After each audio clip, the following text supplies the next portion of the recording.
Assalamualaikum warahmatullahi wabarakatuh. Para jemaah yang dimuliakan oleh Allah, alhamdulillah di pagi hari ini, di subuh ini aku melanjutkan pengajian kitab Bulughul Maram. Semoga apa yang kita pelajari nanti, apa yang akan kita pahami nanti bermanfaat, berkah. Amin ya rabbal alamin. Kita masih membahas tentang azan. Jadi hadis tentang azan ini agak sedikit banyak di sini. Kita meneruskan hadis sebelumnya. Kalau ada kitabnya dibuka juga bab azan, hadis yang ke-6. Qala Rasulullah sallallahu ta'ala wa nafa'ana bihi bi'ulumihi wa asrarihi wa karamatihi idarani amin summa qala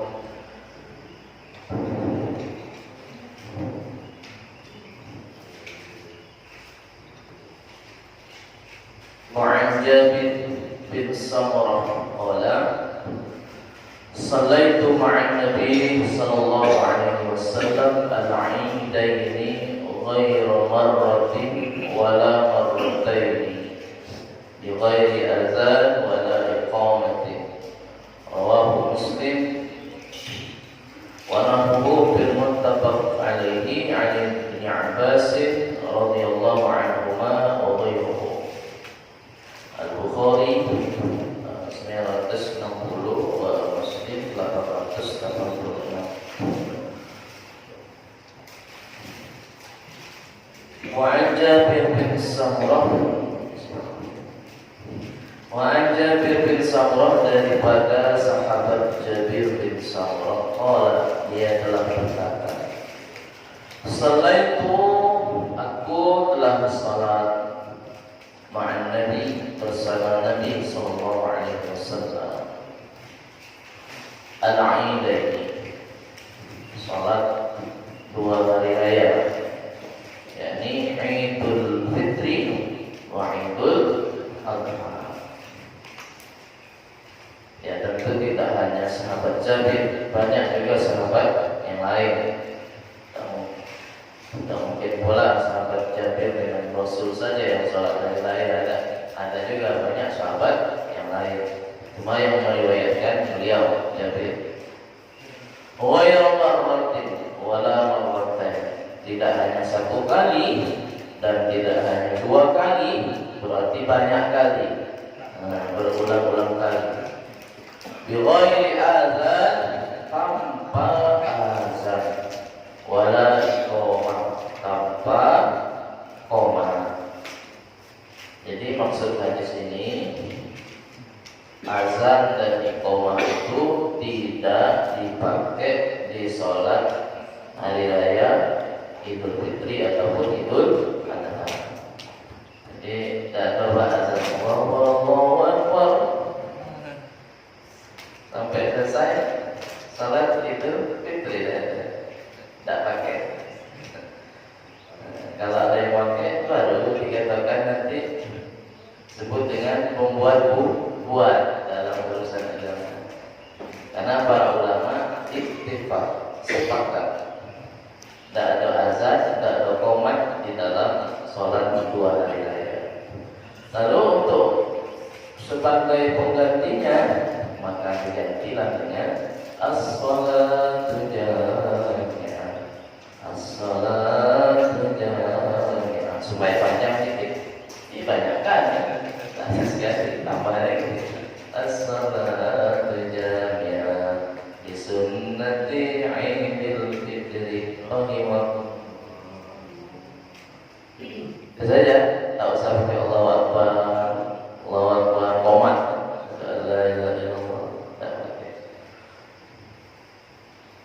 Berdasarkan hadis dari Rasulullah sallallahu alaihi wasallam.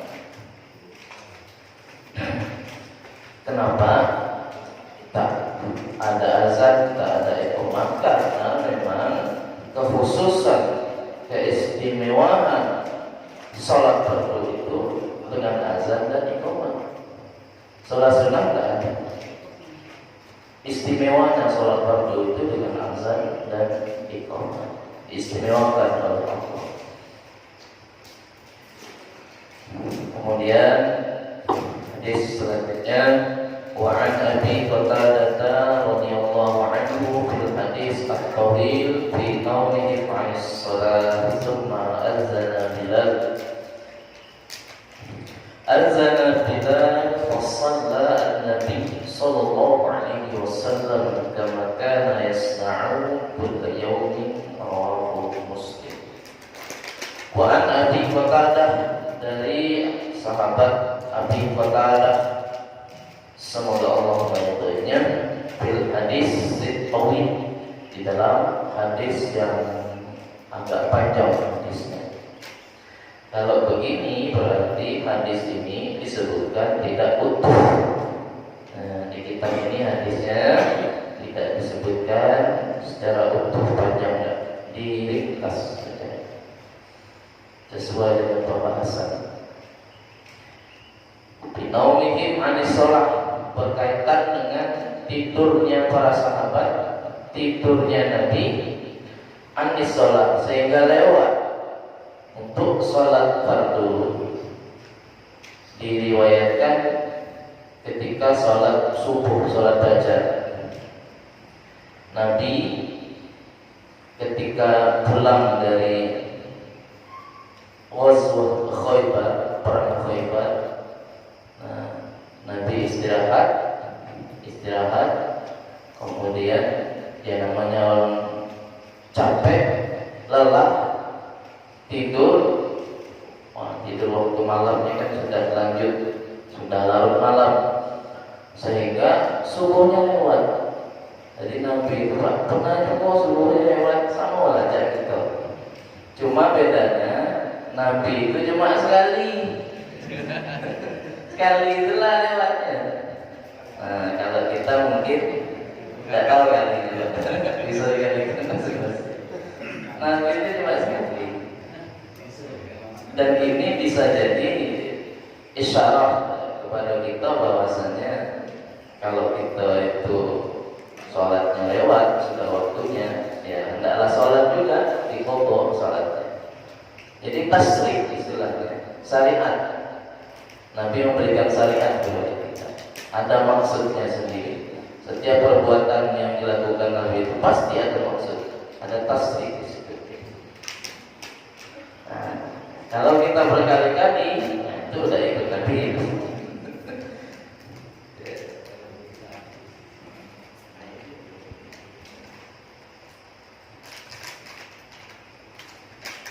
Tapi dari semua sahabat yang ikut waktu itu, yang paling duluan bangun bukan Bilal, bukan sahabat yang lain, Nabi yang paling duluan bangun, bukan sahabat yang lain mau bangun. Ketika bangun itu Nabi yang bangun dan sahabat yang lain. Summa, kemudian azana Bilal azan. Fasalla an-nabi kama yasna'u kullu yawm. Lalu Nabi sholat sebagaimana yang dia telah lakukan setiap hari. Apa maksudnya di sini? Berarti kalau sholat yang kita lakukan itu qadhaan, habis waktu baru kita sholat, tetap disyariatkan untuk azan juga. Azan juga. Tapi jarangnya ada Pak. Jemaah qadhaan itu jarang. Jamaah tapi qadhaan jemaahnya. Belum pernah saya nemukan jamaah tapi qadhaan.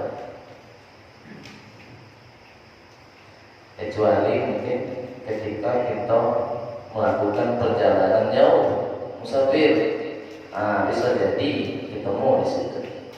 Tapi kalau dalam keadaan mungkin jarang ketemu.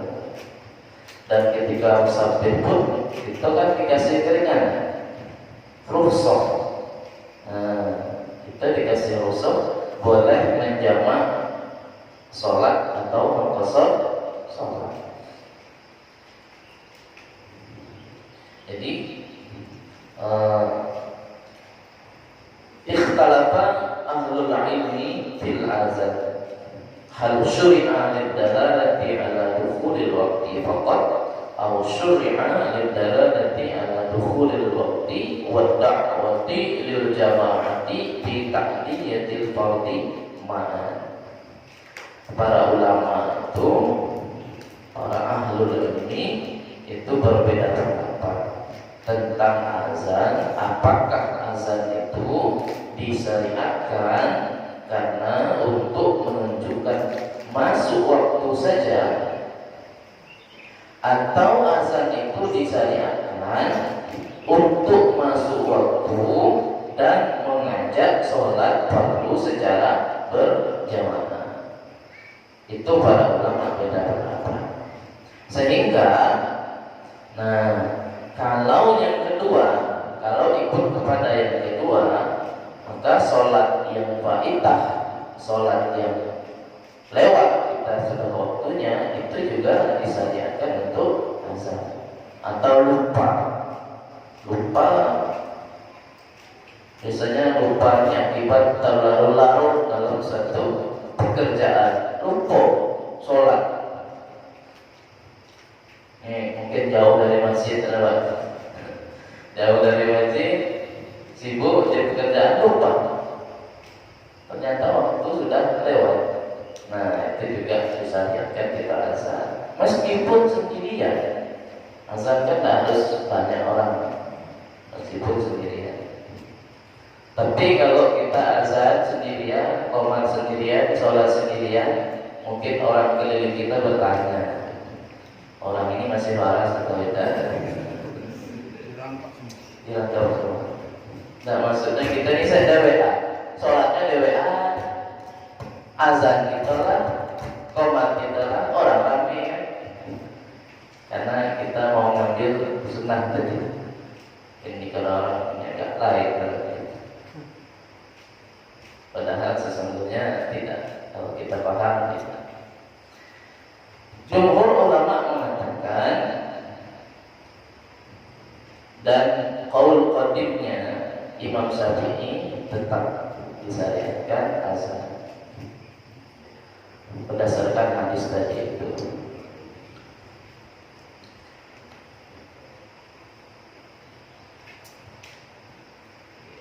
Memang ada hadisnya, kita tetap tidur kemudian lewat. Manama min sholatin, manama an sholatin aw nasiha falyusalliha idza dzakara. Siapa yang tidur sehingga lewat sholatnya atau lupa sehingga lewat sholatnya, maka sholatlah dia idza dzakara, apabila sudah ingat. Kenapa? Karena orang itu tidak ditaklif. Sebabnya ada beberapa. Di antaranya karena lupa tadi, tidak ditaklif.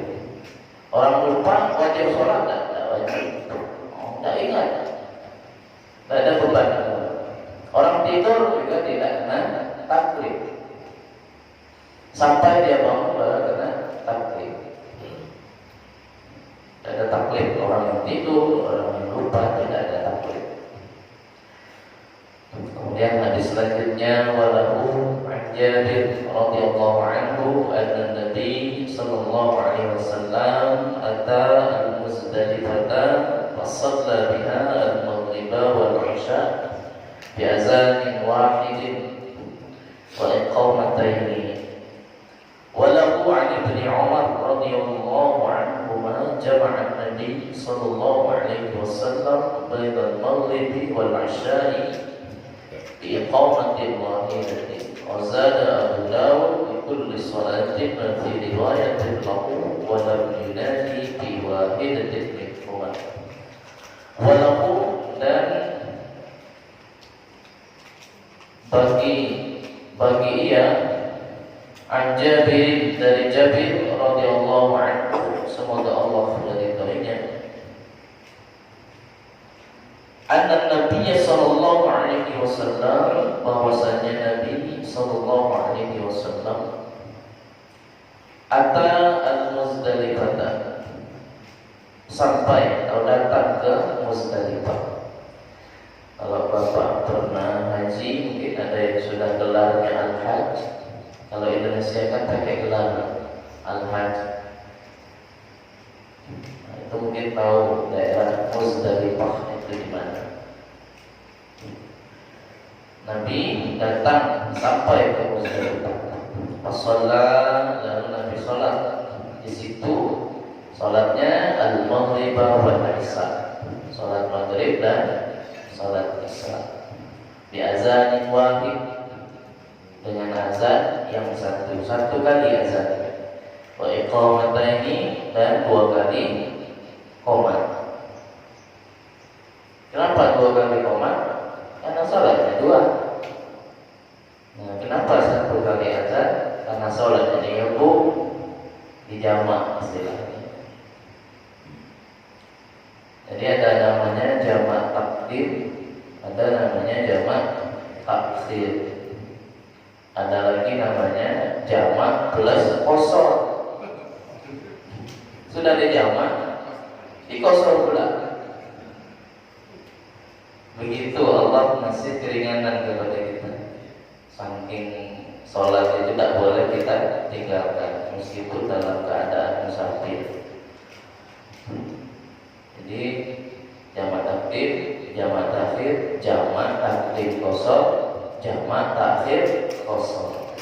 Kita pernah melakukannya, Pak? Mungkin Bapak pernah melakukannya. Ketika pulang kampung, ada yang dari Medan, dari Jawa, pernah tidak Pak melakukannya, Pak? Saya yakin Ustaz pernah. Yang sulit itu ketika kita naik bis atau naik trabek. Kan bukan sekandak gitu, tapi sekandak sopir mau berhenti, tidak ada. Nah itu yang sulit. Kalau dia berhenti waktu sholat 2-nya lah habis, 2 sholat lah habis baru berhenti. Nah, berangkatnya zuhur, asar, berhenti jam 6, lah lewat 2 sholat. Nah, 3 lewat sholat itu. Itu macam mana itu? Nah, maka nanti ada namanya sholat dihormatil waktu, sholat menghormati waktu. Tetap sholat lah. Di atas kursi mobil itulah kita sholat, cuma menghormati waktu. Nanti setelah itu baru kita qadha sholatnya, waktu. Kalau sholat jamak takdim, jamak takhir, tak perlu diqadha, Pak. Oh, tadi saya sudah sholat jamak takdim, jamak takhir, balik diqadha sholatnya. Itu kerajinan. Tidak ada dikata, itu sudah cukup sholat. Saking rajinnya sholatnya, ibadahnya super semangat, tapi offside lewat, tidak perlu dikodok, sudah cukup. Nama takdim, sholli fardhu zuhri arba'a raka'atin majmu'an ilaihi al-'asr lillahi ta'ala. Usalli fardhu al-'asri arba'a raka'atin majmu'an, atau di dalam yang lain tidak sengaja majmu'an bil 'asri atau majmu'an bil zuhri jamaah takdimin fardhu lillahi ta'ala. Kalau kalian niat nak melapaskannya, nak mati baik. Lapas itu kan hukumnya sunnah, melapaskan itu hukumnya sunnah. Yang wajib itu niatnya. Niat itu fil qalbi, niat itu di dalam hati. Dalam hati niat sholat zuhur 4 rakaat jamak takdim dikumpulkan dengan sholat asar, atau niat dalam hati punya sholat zuhur 2 rakaat digabung dengan sholat asar jamak takdim atau jamak takhir karena Allah Ta'ala, sudah cukup. Tidak usah nanya-nanya ngapal-ngapalnya habis waktu menyulitkan, nanti sekiranya menyulitkan sudah pakai. Dan juga itu kan sunnah, bukan wajib. Lepas niatnya dalam cukup. Nah, maksudnya supaya kita ini mempraktekkan. Jadi tidak ada kata uzur, sehingga saya tak sholat karena musafir.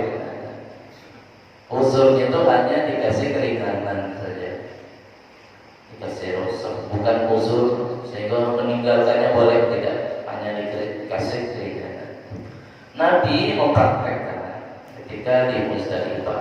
Ini juga khusus bagi orang yang naik haji. Ketika di Muzdalifah boleh dia menjamak sholat. Umpama macam saya kemarin dari sini ke Padang, itu boleh kalau sudah sampai di Padang, kalau kita selama mukim di situ boleh kita tetap menjamak sholat. Kita sudah nyampe ke tujuan, boleh, asalkan kita itu niatnya mukim di situ tidak lebih dari 4 hari 4 malam. Tidak masuk hari pergi, tidak masuk hari balik. Sampai sana niatnya 4 hari 4 malam. Kalau sudah lebih berarti sholat biasa saja. Sudah lepas qasar musafir. Misalnya kita menginapnya 7 hari kan sudah lebih, Pak. Meskipun ada juga yang mengatakan pendapat boleh lebih dari 4 hari. Kita ngambil yang pendapat yang jumhur saja, 4 hari boleh. Tapi kalau kita niatkan mutlak itu artinya tidak ada niat untuk berapa harinya. Tidak tahu nih berapa hari di Jakarta seminarnya, tidak tahu berapa hari. Nah itu kita harus tetap sholat seperti biasa, tidak perlu dijamak, tidak ada jamak, tidak ada qasar. Kalau memang sudah jelas ya, sudah schedule-nya 3 hari di Jakarta seminar. Nah, biasanya orang-orang punya jabatan itu kadang di Jakarta ikut seminar kan ada schedule, baik 3 hari 4 hari boleh. Selama kita di hotel itu jamak terus, sehingga ketika ada pertemuan lama tak jadi masalah. Pertemuannya dari zuhur sampai maghrib, ada istirahat cuma break makan we. Sholat tak kasih istirahat lagi. Sholat jamak takdim boleh, asal tak lebih dari 4 hari.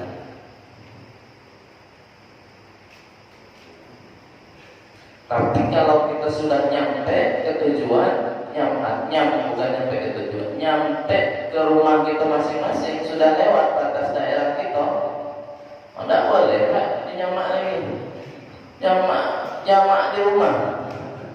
Ada lagi. Saya kan masih musafir nih, baru datang, bekas musafir masih ada. Ada. Kalau sudah sampai rumah, sudah lewat batas daerah. Kemudian dari selanjutnya, Ani bin Umar wa Aisyah radhiyallahu anhu qala, dari Ibnu Umar dan Aisyah, semoga Allah meridhai mereka, qala, ia berkata, qala Rasulullah sallallahu alaihi wasallam, Rasul sallallahu alaihi wasallam bersabda, inna Bilal yu'azzinu bilailin, sesungguhnya Bilal yu'azzinu azan bilail pada waktu malam. Fakulu washrabu, maka makanlah dan minumlah, makan minum. Hatta yunadiya ibnu ummi maktum, sampai menyerukan ibnu ummi maktum. Wakana, dan ada ibnu ummi maktum itu rojulan, adalah seorang laki-laki. Jadi ibnu ummi maktum itu bukan perempuan, tapi laki-laki dia. Akma, buto katanya. Jadi masih kanak-kanak sudah buto, tapi dimuliakan oleh Allah. Apa bukti dia dimuliakan oleh Allah? Ternyata asbabun nuzul dari 2 ayat yang menjelaskan, satu tentang surah Abasa wa Tawalla itu. Jadi Rasul sallallahu alaihi wasallam lagi berbincang-bincang dengan kafir Quraisy. Lewatlah Ibnu Ummi Maktum mau nanya kepada Nabi tentang suatu hal. Nabi sedikit cuek dan berpaling dari Ibnu Maktum. Allah merespon, turun ayat langsung dari Allah turun. Abasa wa tawalla an ja'ahul a'ma. Rasul bermuka masam, berpaling ketika datang seorang sahabat yang buta. Ini bukti mulianya Ibnu Ummi Maktum meskipun dia buta. Kemudian ayat tentang jihad, perang. Jadi Allah mengatakan betapa besar ganjaran orang yang mengikuti jihad fisabilillah, perang ketika itu. Ummi Maktum ini pengen perang, tapi tidak bisa karena butuh uzur. Dia nggak uzur. Macam mana orang butuh perang? Yang ada dia yang kita urus. Yang ada dia yang kita urus. Sehingga dia merasa, bagaimana saya mau mendapatkan ganjaran syahid ketika berperang? Sehingga turun ayat, kecuali orang-orang yang uzur. Itu ayatnya turun karena perantaraan Ibnu Ummi Maktum. Mulia sekali. Cuma dia pernah dijahili oleh salah satu sahabat. Emang sahabat ini Nabi pun dijahilinya juga. Nabi pun pernah dijahilinya, sahabat satu itu. Dia senang mabuk-mabukan, Pak. Senang mabuk-mabukan, tapi cinta kepada Nabi. Mabuk-mabukan Nabi di depan Nabi, karena dia cinta dengan Nabi. Nah, suatu ketika ada salah seorang sahabat yang jualan madu, tak laku-laku madu ya. Madu tak laku-laku jualan, beliau tengok. Nah, kamu nanti datang ke rumah ini, tunjuknya rumah Rasulullah. Tidak tahu kalau rumah Rasul. Ketok pintunya, tawarkan madunya itu. Apa yang terjadi, Pak? Diketoknya, ditunggunya lama di situ dah keluar Nabi. Kemudian diketoknya pintu baru Nabi keluar. Dia nyanjurkan madu itu kepada Rasul. Tak mungkin pula Rasul tidak beli. Rasul kan orang lembut hatinya, baiklah. Kasihlah madu tadi. Ini dari sahabat tadi itu yang nyuruh ngadap kepada Nabi. Tapi nanti setelah diambil dibayar gitu. Ya jelas Nabi bayar. Nabi langsung merespon, ini pasti orang yang sering mabuk-mabukan tapi cinta masih dengan itu. Nah, Ummi Maktum ini pernah juga dijahili sama dia. Ummi Maktum mau kencing, pipis mau kencing. Mau kencing orang buta, tidak tahu tempat di mana. Bawa jalan ke masjid. Yang buta tadi bawanya ke masjid. Bawanya ke masjid. Nah, di sini tempat orang sepi, tidak tahu lagi orang. Paling jauh dari masjid. Rupanya dia kencing di dalam masjid. Pegawai dijahili di waktu. Jadi sahabat begitu tuh ada. Jadi wajar kalau santri itu jahil itu wajar. Mondok tapi nakal itu wajar. Asalkan dia masih tertanam rasa cintanya kepada gurunya. Ada turun. Sanatnya di situ lah. Sanat ilmunya sih.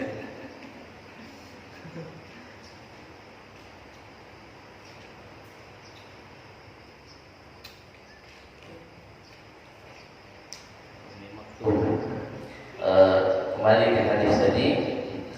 Wa kana rajulan, Ummi Maktum adalah seorang laki-laki yang buta, la yunadi hatta yuqala lahu, yang ia itu tidak azan sampai dikatakan kepadanya asbahta asbahta.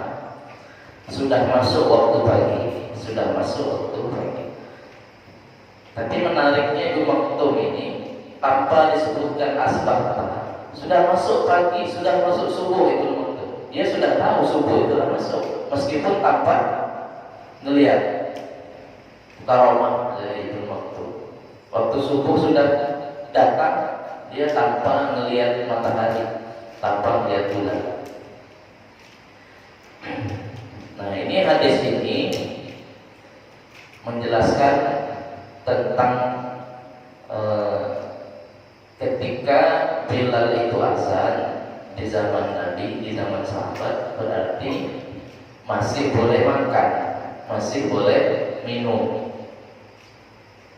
Nah, setelah Ummi Maktum azan, jangan makan lagi, jangan minum lagi. Itu sudah masuk waktu subuh bagi orang yang sedang puasa. Maka kita di Indonesia ini dikenal dengan tarhim. Tarhim sebelum subuh. Nah, waktu tarhim itu rekaman tarhim, biasanya rekaman atau live. Rekaman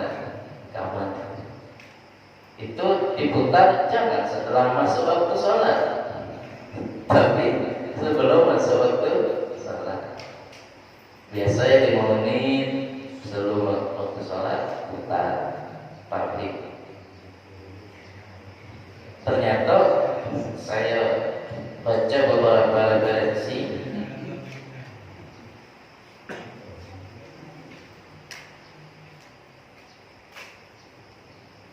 tarhim itu pertama kali diciptakan oleh Syekh Mahmud Khalil Al-Busairi, qari yang masyhur di Kairo Al-Azhar, Universitas Al-Azhar.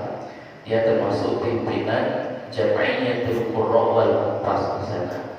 Tahun 1960-an dia datang ke Indonesia, datang ke Solo, Jawa Tengah, direkam tarhimnya. Sampai sekarang dipakai. Yang suaranya bagus itu, suaranya tinggi juga. Assalatu wassalamu alaik. Beliau yang dari Mesir. Kemudian hadis selanjutnya, Ani bin Umar radhiyallahu anhu, inna Bilal azana qabla al-fajri fa amarahu an-nabi ayyarji'a fa yunadi ala idal 'abdana. Sesungguhnya Bilal pernah azan sebelum fajar. Azan Bilal itu sebelum fajar. Fa amarahu an-nabi, lalu Nabi menyuruh Bilal untuk merujuk kembali azan lagi. Fayunadi, lalu Bilal azan. Kata Nabi, ingatlah kita ada nama. Sesungguhnya seorang hamba itu masih belum tidur, belum sadar. Abu Dawud atau apa. Bahkan Ummi Maktum ini pernah minta tolerir dari Nabi. Dia kan butuh uzur. Boleh tidak saya tidak jamaah? Ketika waktu azan, Bilal azan, tidak ada alasan kamu tidak jamaah, ikut jamaah. Butuh nih Pak, apalagi kita yang sehat walafiat, tidak ada alasan ngantuk, capek, sholatnya di rumah, sholatnya itu berjamaah. Ada hadis yang mengatakan, la sholata lijalil masjid illa bil masjid. Tidak sempurna sholat orang yang tetangganya masjid kecuali di masjid. Orang yang bertetangga dengan masjid, sholatnya itu di rumah tidak sempurna. Ada yang kata lain tidak sah. Kita kalau ngikut dasar banyak dasarnya. Kita ngikut pendapat yang tidak sempurna. Tetangga masjid sholatnya di masjid. Berat Pak, tetangga masjid itu. Kita harus standby. Sholatnya jamaah. Sekira kalau asal tetangga masjid semua kedengaran. 40 ke kiri, 40 ke kanan. La sholata di jalan masjid illa di masjid. Tak sempurna sholatnya orang yang tetangga masjid kecuali di masjid. Kita ikut yang tak sempurna, la kamala saja. Kalau ikut yang nasihat tak ada sah, ada sah sholat itu di rumah ya.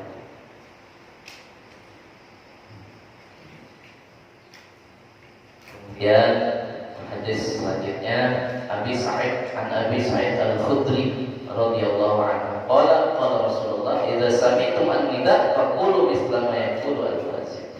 Apabila kalian mendengar panggilan salat, faqulu maka ucapkanlah misla ma yaqulu al-muazzin, seperti apa yang diucapkan oleh juru azan. Kalau dia menyebut Allahu Akbar, jawab juga Allahu Akbar. Asyhadu an la ilaha illallah, jawab juga asyhadu an la ilaha illallah.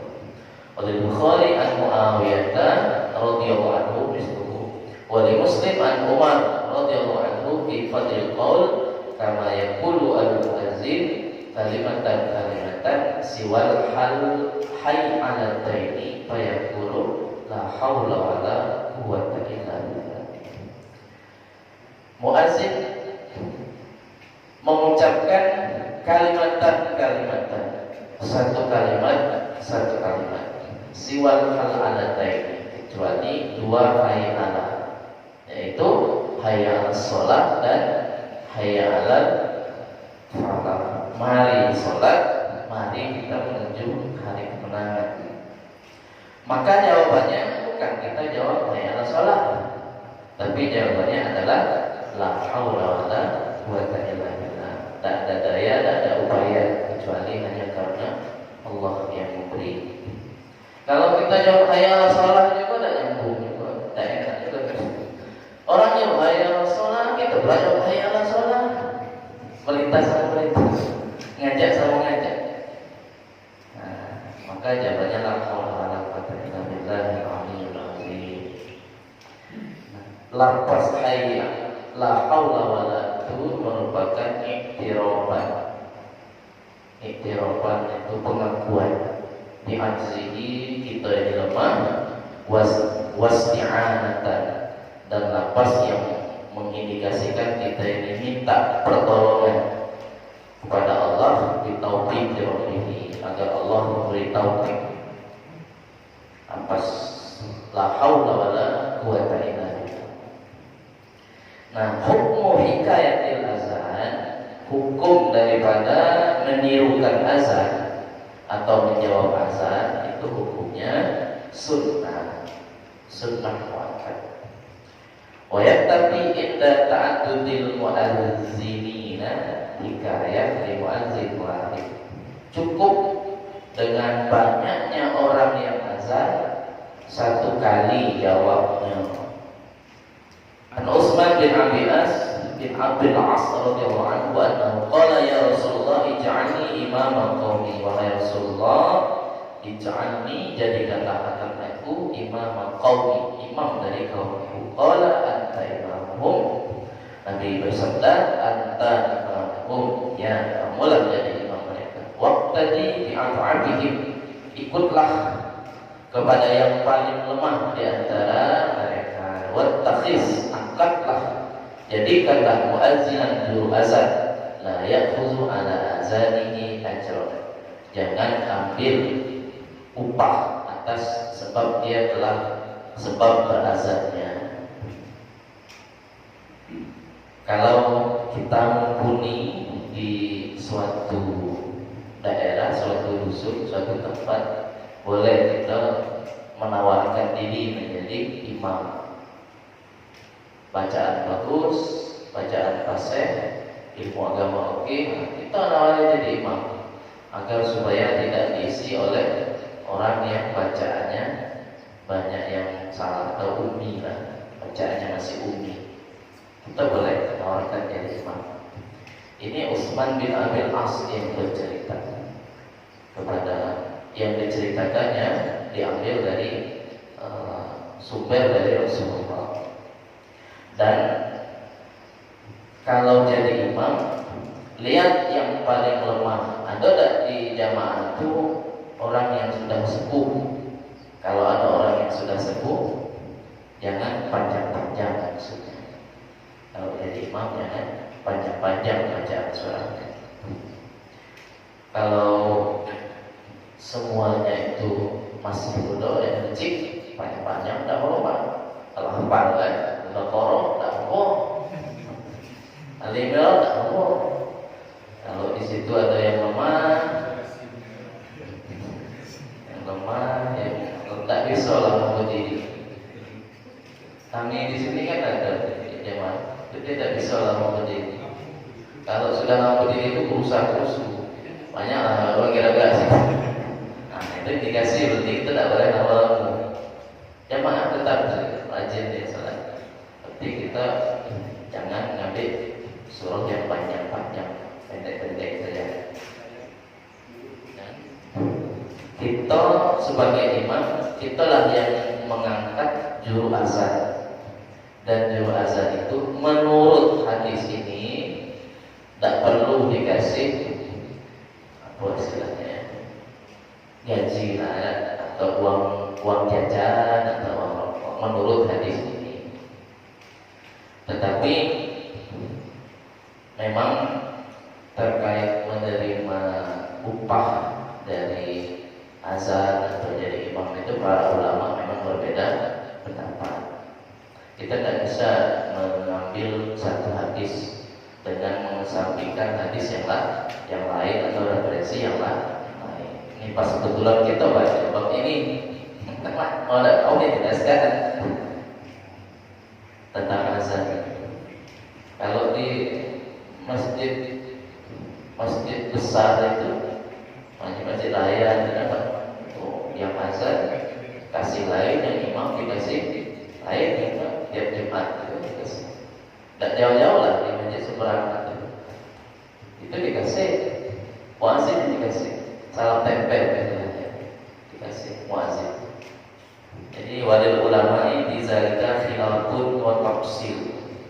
Ulama dalam hal ini berbeda pendapat, ada penafsiran. Wa zahaba ila tahrim Abu Hanifah. Menurut Imam Abu Hanifah hukumnya haram. Iza kana, sampai selesai Pak baca ya Pak. Iza kana al-ajru masrutan. Kalau upah itu disyaratkan. Saya nak azan di sini tapi bayar upah. Haram. Saya nak jadi imam di sini tapi bayar upah sekian. Narik dewek enggak? Masrutan. Kata Imam Abu Hanifah, tahrim haram. Bukan kata saya Pak, Abu Hanifah. Dan hadisnya hadis di atas tadi beliau mengambilkan. Sementara wazahabat al-Hanabilah ila adamil jawaz ibu jida mutabarrid, tidak berpendapat bahwasanya ada mujawaz itu tak boleh dia ngasih ujrah ibu jida mutabarrid jika di tempat itu ada sukarelawan. Kadang kan kita ada dermawan yang mau saja dia kasih upah. Nah itu kalau ada mutabarrid maka tidak boleh dia kasih. Wa illa, dan jika tidak ada mutabarridnya, dermawannya tidak ada, maka boleh diambil dari baitul mal. Jadi pemimpin ini hitopnya. Pemimpin itu ya sultan, pemerintah. Nah, pemerintah boleh saja menggaji muazzin, menggaji imam. Biasanya ada undang-undangnya Pak di masing-masing kabupaten itu beda-beda. Untuk pegawai salat istilahnya kan, per bulan sekali atau per 6 bulan sekali di Batangan itu. Ruziko min baitil mal, boleh diambil dari baitul mal. Aqwal Syafi'iyah, dari pendapat mazhab Syafi'i, pendapat sahihnya ya juzu lil imam ayyu'tiya min mali baitil mal. Boleh bagi imam atau pemimpin pejabat itu ngasih ujrah untuk muazzin tadi diambil dari baitul mal. Bisa dari dirinya dewek atau dari orang lain. Nah itu memang ranah istilah para ulama.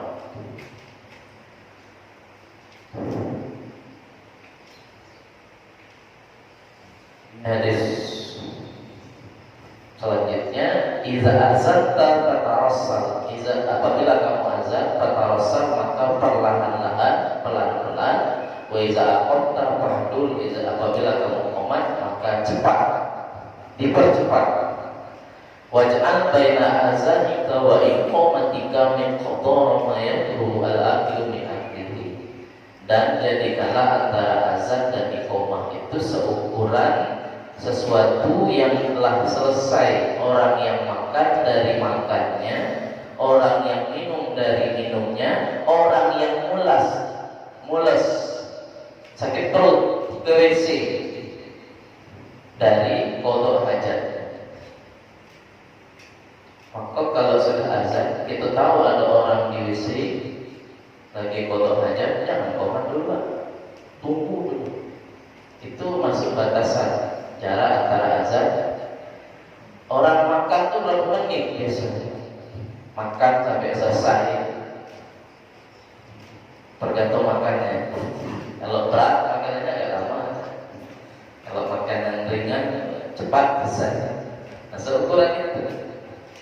Tapi kita kan disesuaikan dengan kondisi. Kalau sudah hadir semua, tidak perlu nunggu, langsung qomat. Apalagi disetel biasanya ada yang 5 menit, ada yang 7 menit, 10 menit. Hadis yang terakhir ini tentang doa. Kalau setelah azan itu kita dianjurkan berdoa, Allahumma rabb hadhihi da'watil tammah shalatil qa'imah ati Muhammadan wasilan wa fadilan wa ba'athu maqaman mahmudan alladzi wa'adtahu innaka la tukhlifu al-mi'ad. Kalau kita langgeng doa itu terus kita sebutkan, halal lahu syafaati yaumil qiyamah. Kata Nabi, syafaatku nanti di yaumil qiyamah akan diberikan kepada orang yang senantiasa membaca doa Allahumma rabb hadhihi da'wah. Fadilah kita baca doa itu setelah azan, diliputi oleh syafaat Rasulullah. Siapa yang tidak mau syafaatnya Rasulullah?